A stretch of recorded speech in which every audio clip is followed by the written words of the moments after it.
I taped off the edges of my first square. The first square is going to be painted a monochromatic color harmony, okay? And you painted your value scale of tints and shades of the one color you're going to use. I am using magenta, tints and shades of magenta, to do the monochromatic color scheme. So I've been playing around with it a little bit, and here's one that I've already done so you can see where we're going. Now, if you look at this, this is not an exact representation of this pair. The local color, which is the actual color, is yellow-green.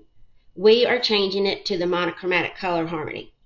Why are we doing this? Number one, so you can learn the differences of color harmonies and how they can help you be more creative in creating your artwork.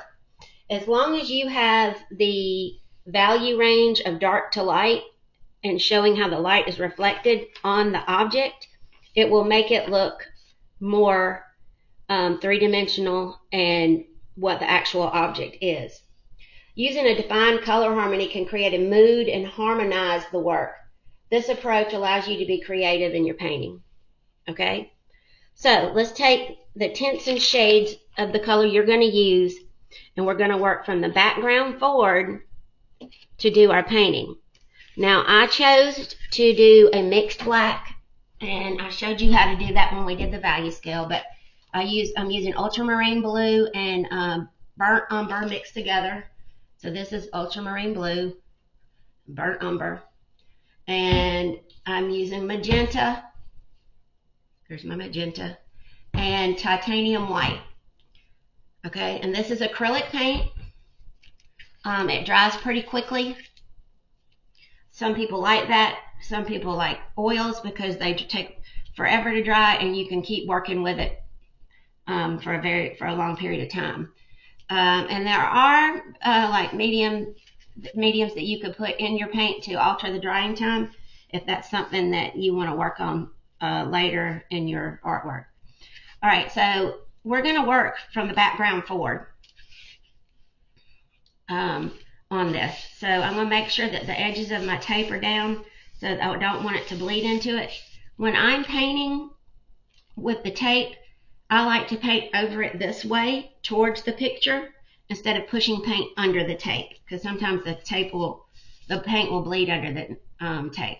So we're going to work from the background forward.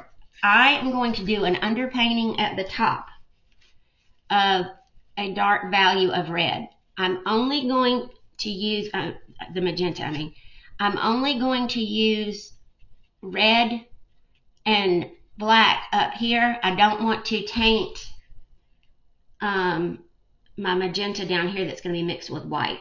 Okay, I don't want to add gray to my color because it makes the color less intense. Okay, I want to just add black to magenta to get my values, and I want to just add white to magenta to make my tints. I don't want to add gray to it. All right, so I'm going to do the upper part of the painting. First, I'm going to do, like I said, I'm going to paint towards this way so that I'm not pushing paint into the tape. I'm painting towards the pear. All right, I can pick up some more. If you want it redder, just make it redder. Try to go around the edge of your pear.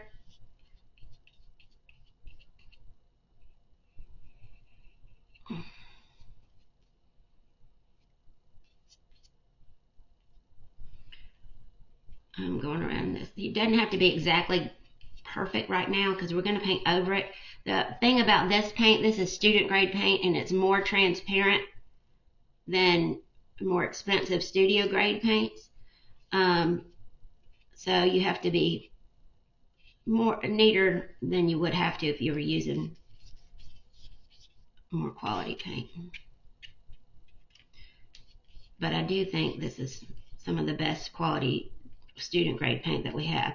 So I'm doing an underpainting right here of the darker value, and I'm going to go back over it with tints of it, of the magenta later.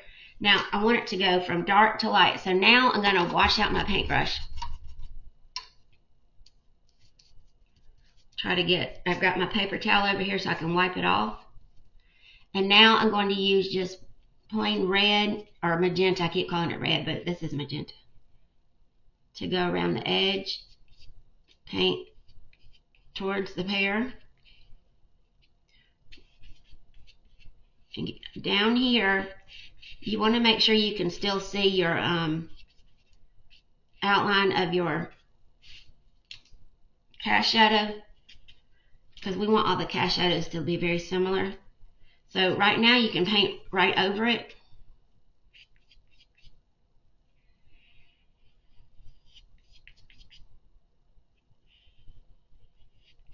And your paint strokes can be all over the place. Now here I'm painting away from the tape towards the pear, just so I don't get paint under the tape.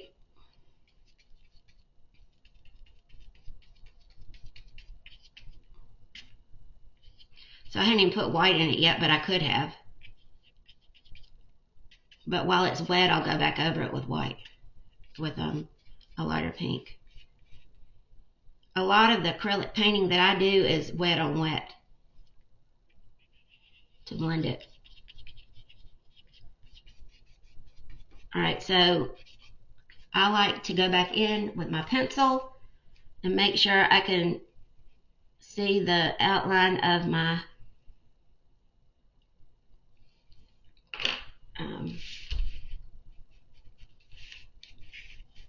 cast shadow. So now I'm going to take red and white to make tints, or magenta and white, and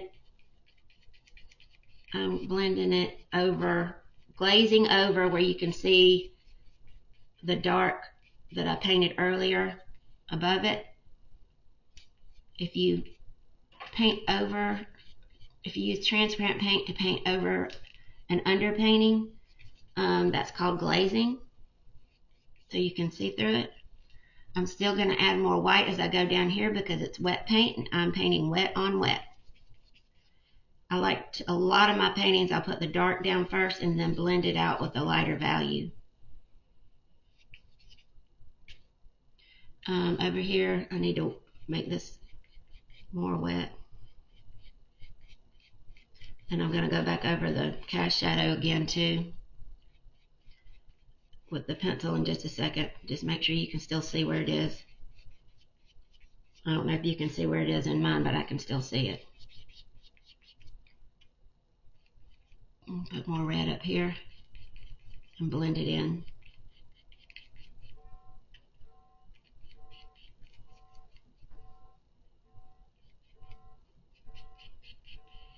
Okay. And just, you want it to be, brush strokes can go all over the place because we're giving this like a little texture quality.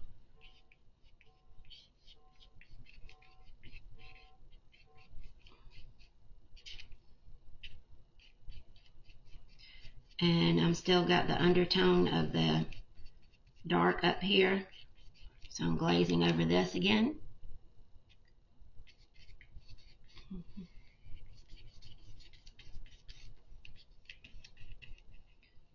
Alright, now I'm going to go back in and do my pencil again.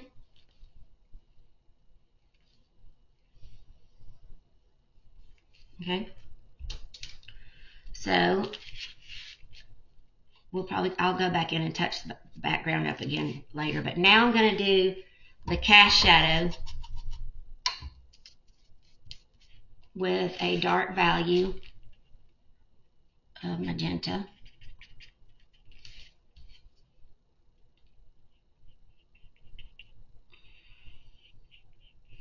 And we're painting in layers, so we'll go back over this again in a few minutes. Now that I've got the cast shadow being painted in over it, we won't have to keep outlining it. You don't want to be able to see your pencil lines at the end. Okay, I'm also going to use, you might want to pick up a smaller paintbrush, but I'm going to paint the darker value of my stem. I think I'm going to get almost black.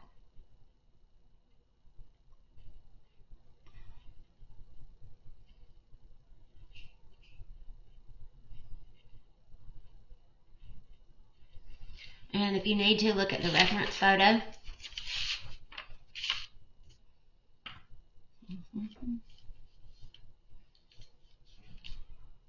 Really, this curves over more.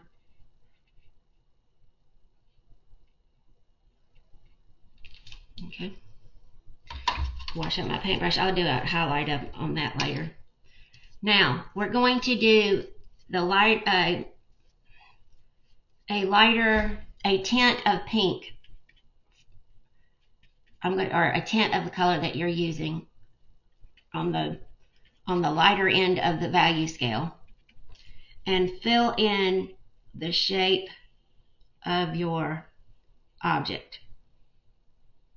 And I like to go around it, and don't pick up your brush until you either run out of paint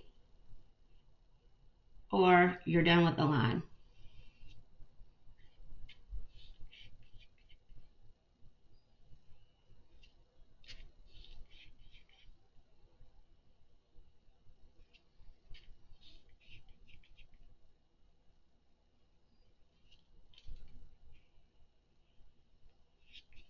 Okay, and then I'm going to fill it in.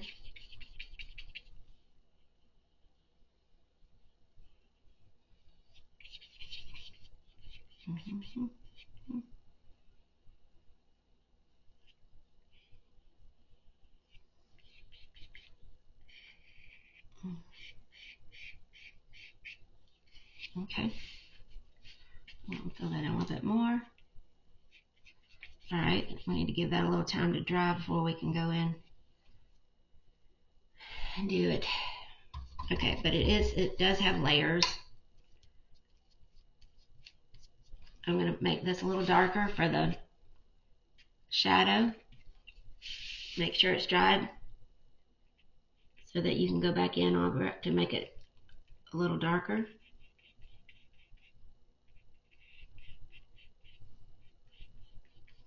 Because remember, it's always easy to make something darker than it is to make it lighter.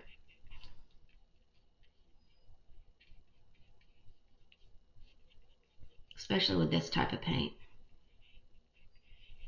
I got a little bit of that gray in there, which I'm not real happy about. The white in there making it gray. See how it makes it less intense?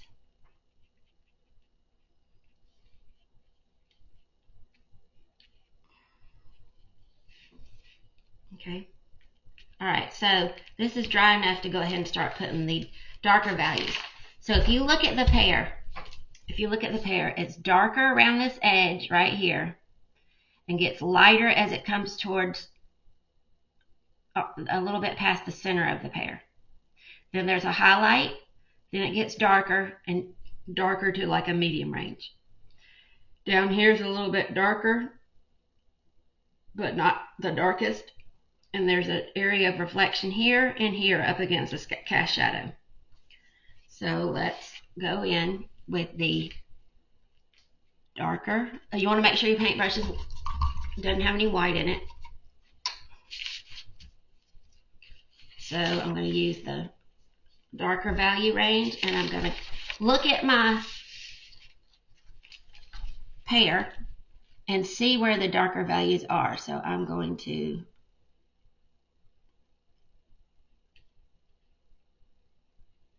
put it right here,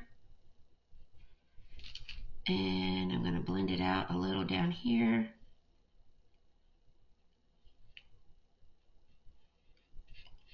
And then I'm going to start pulling it towards the center a little bit. There's an area of reflection down here, so I want to make sure that I leave that lighter.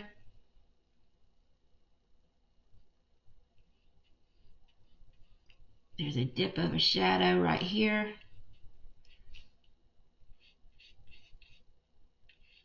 Then you need to get the little lumps and bumps and the way the light's hitting it.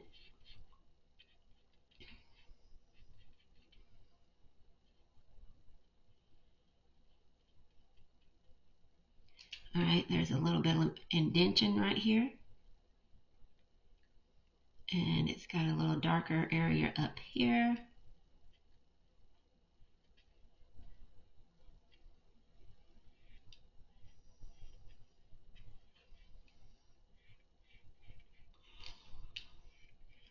a medium range over here.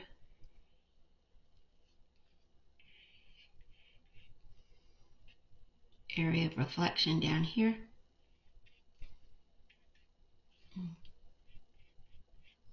I'm probably going to go in and lighten my background to make this show up a little better.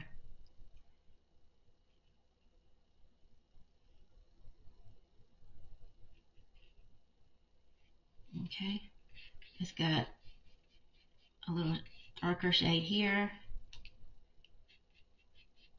All right, now I'm going to put in, wash out my paintbrush. I'm going to take some tints and blend this while it's wet.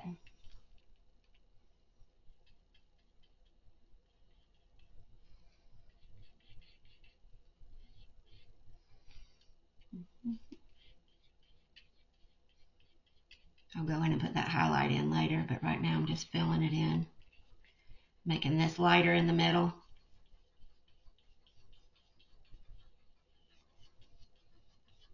And your paint strokes can be all over the place. It just adds more texture and gives it a painterly effect.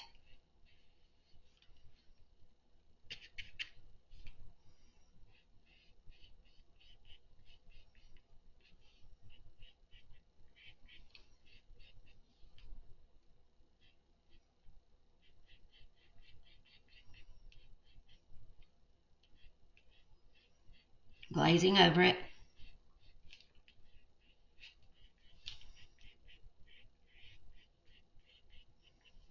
And you just have to play with it until you feel like it's as blended as you want it to be. Alright, now I'm going to go in while that's drying and make my background a little lighter down here to make this stand out. That's probably too much. I'm going to put it just a tiny bit more magenta because I'm running out.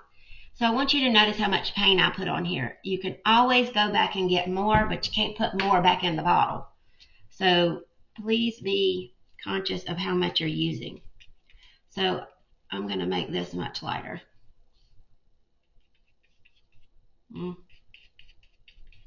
Painting towards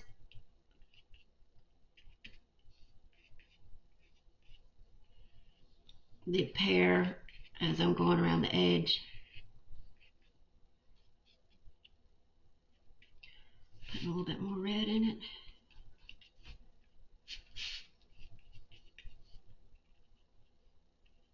So you may not need to do this depending on how your pear is showing up.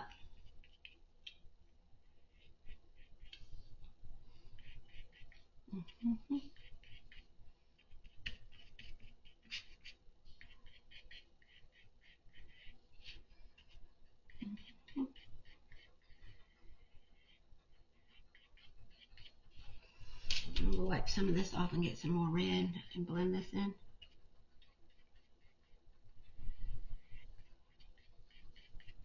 Gotta be careful around the tape.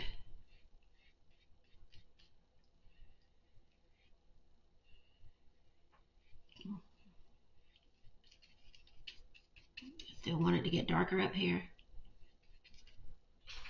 I do want my stem to show up.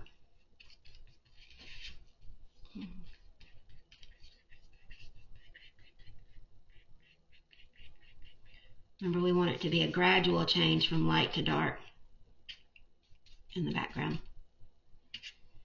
Alright, so I still need to go in and put my darks in there. Blend this out a little bit better.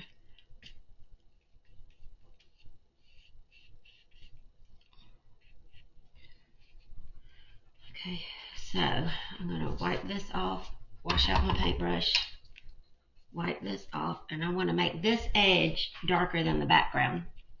So I'm going to use pure magenta right there, and maybe a little bit of a value change with the black. And then I'm going to add more a dark shade over here.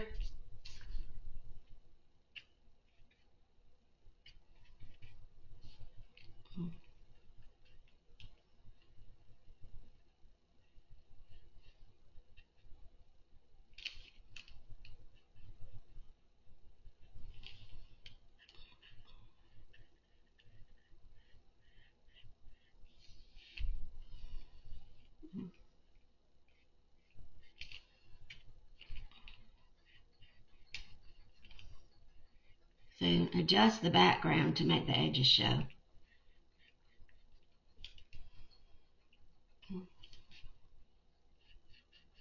Blend it out.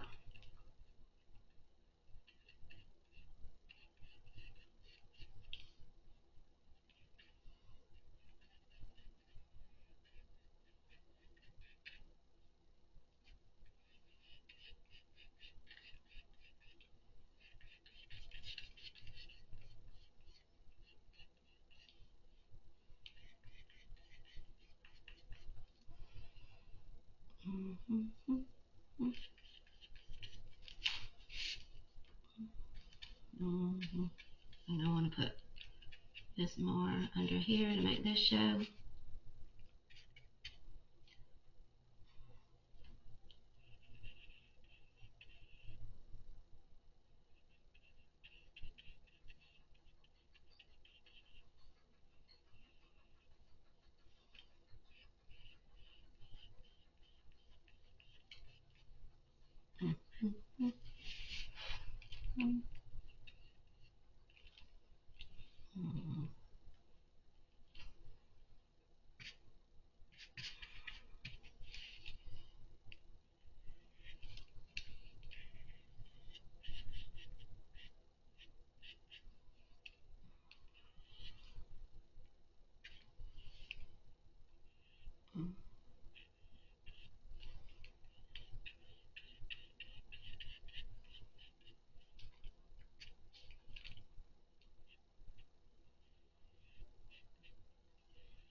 Trying to make the little lumps and bumps show up.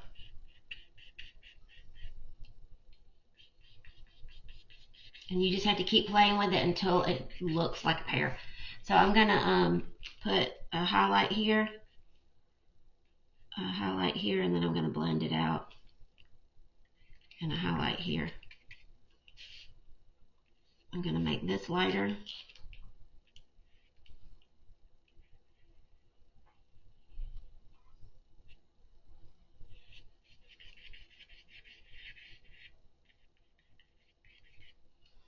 And I'm gonna blend this out.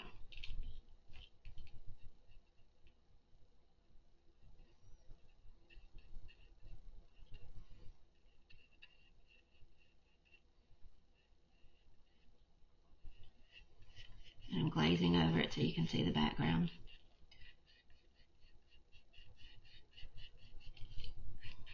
Blending this out.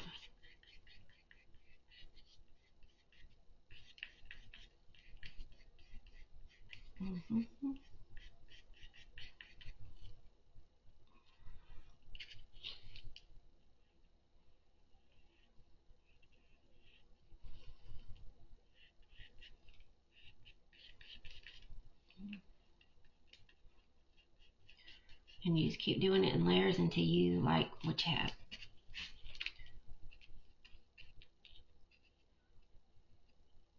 This one already has like a highlight on it, my stem does, but what you would do is go back and pick up a tint and put a highlight on the stem.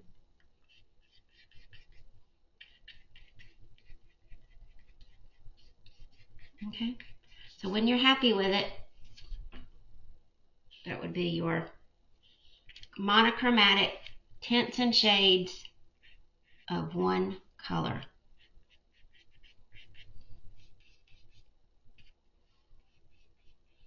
I need to make myself stop because I could keep painting forever.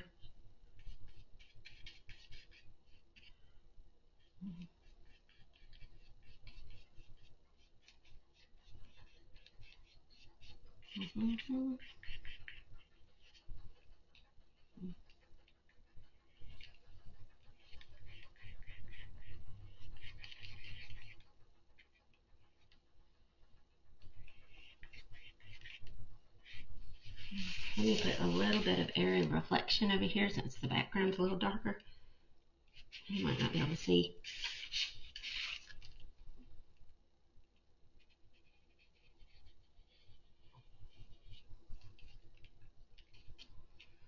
And I'll blend it up here. Whoops.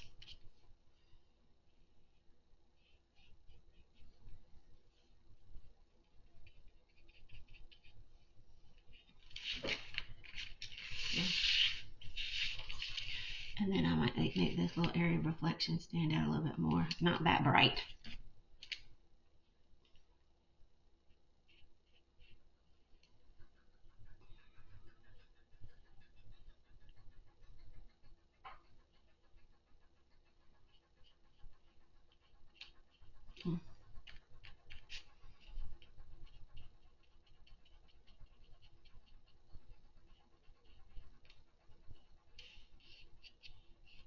Okay.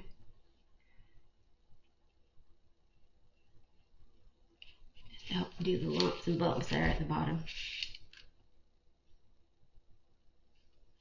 Okay. All right, now to get the tape off, you've got to be very, very careful because you do not want to tear any part of it. So very carefully peel it back very gently. And I'm like rolling it back as I go to make sure that I don't tear it. If you did feel it starting to tear, stop and then slow down. So I'm doing it a little bit at a time.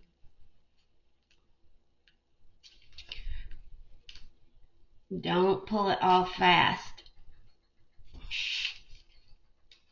because you want it to gently loosen from the paper. There. Alright, I'm going to do the other side, and then we will move on to the next color harmony. I've got to be very careful pulling this off. And the next color harmony is going to be complementary, I believe.